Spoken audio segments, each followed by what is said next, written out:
आई तू सदा मामाकडून 15,000 रुपये घेतले होतेस? अरे देवा, घेतले होतेस की नाही एवढंच सांग. कमाल आहे या सदाची. म्हणजे एवढ्या तेवढ्या गोष्टी तू माझ्या नकळत पैसे घेतलेस आई? ही एवढी तेवढी गोष्ट आहे? आता जाऊन विचारते त्याला. छातीवर बांधून घेऊन जाणार होते का मी 15,000 रुपये? गप्पा बसून राहा, कुठे जायची गरज नाहीये. मी मुंबईला गेलो ना की देतो पाठवून त्याचे पैसे. आता लगेच हवेत का त्याला पैसे? त्याला गरज आहे म्हणूनच म्हणाला असेल ना तू आज उद्या दे म्हणून. मी बोलू का त्याच्याशी? राहू देत, आपण देणं लागतो ना, मग देऊयात त्याचे पैसे. शे, काय त्रास आहे. शांत, मी इंडिपेंडंट आहे यार. माझ्या गळ्यात जर कोणी पडत असेल तर मला नाही सहन होते. मग आता त्या नमिता प्रधानच्या इन्व्हिटेशनचं काय करायचं? झक मारत जावं लागणार. कितीही गुस्सा आला ना तरी असं करत जबडे दुखून घ्यावे लागणार. हो ना, मग चिडतीयस कशाला? सॉलिड बोर बाई आहे यार. कंप्लीट उपदेश पांडे. चला जा ग, तुमचं ते पॅकिंग बेकिंग करून टाका ना. तुमचं नाही, आपलं पॅकिंग. तुम्ही आमच्या बरोबर येत आहे. आशू, अगं मला आवडलं नसतं का यायला, पण मला खरंच नाही रे ही दगदग झेपणार. आई, आपण तुमच्यासाठी ना प्रायव्हेट कार करूया.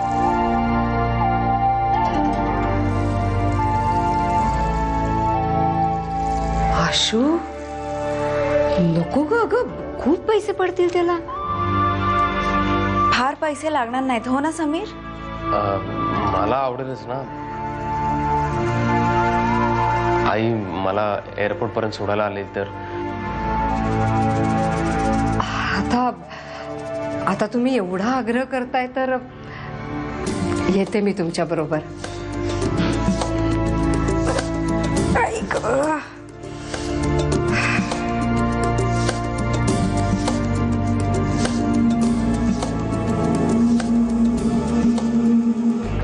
मूल पोटात असतानाच त्याच्यावर चांगले संस्कार होत असतात ना. आपल्याला जेवढे जमतील तेवढे चांगलेच संस्कार करायचे असतात आपण. बरं, तू बोललीस का त्या किटीशी? कशाबद्दल? अगं, दिवाळी एकत्र घालवण्याबद्दल. कमॉन, त्यात काय बोलायचंय? ती आता आमच्या कुटुंबातलीच एक आहे. मी आणि शुभंकर जे ठरवते आम्ही तिला सांगू. म्हणजे आम्ही ठरवायचं आणि तिला सांगायचं, इतकंच. कमाल आहे बाई तुझी. मी आले पटकन तयार होऊन. ताराबाईंना सांग काही चहा कॉफी हवी असेल तर.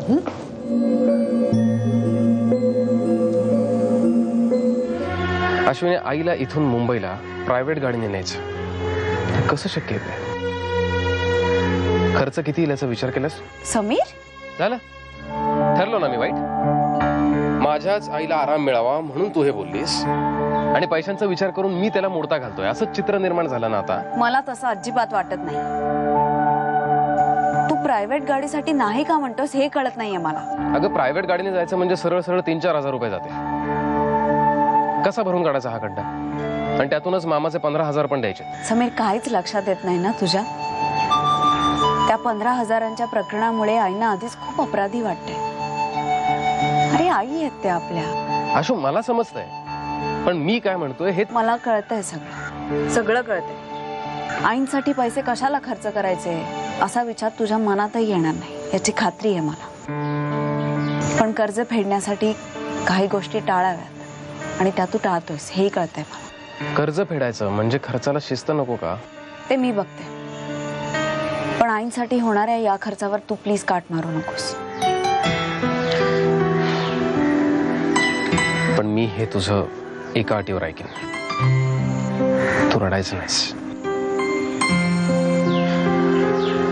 आशू, तू रडायला लागलीस ना की माझ्या छातीत कालवा कालव होते. कशात काहीतरी अडकल्यासारखं वाटतं. मला काहीच सुचत नाही.